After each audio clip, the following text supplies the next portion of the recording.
The Stray Cats. Ayan. Agoy, maldito ay. Maldito. Maldito na Mia.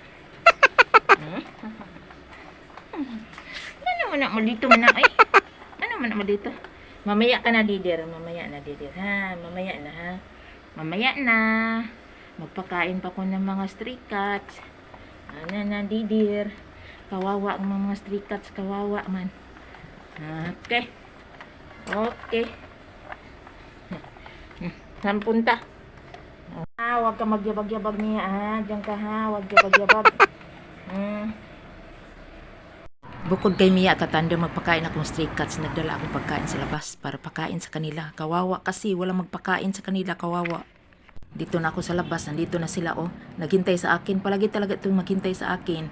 Maghintay talaga kung ano na sila pagkain. Kawawa talaga. Wala agad pagkain.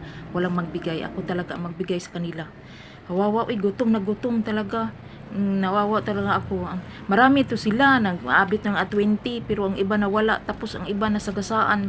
Tabi kasi sa kalsada. Ang ano talaga, kawawa talaga. Ang iba nakita ko talaga masagasaan. Kawawa. Para akong maiyak. Maiyak talaga ako. Mga ano man sila, mga mabait minsan. Hindi naman sila mga ano, hindi mga gat.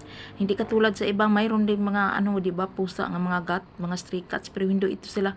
Hindi. Mga ano talaga, mga mabait din, mga mabait din sila.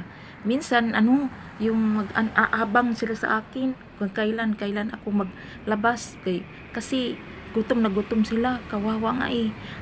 Iwan kung sino kaya mga ari, bakit inabando na sila, nandito na sila sa labas, palagi na sila sa labas sa kalsada. Kung hindi sila ano, wala silang kung ano bitaw, kung ano, kawawa, pakainin ko laga.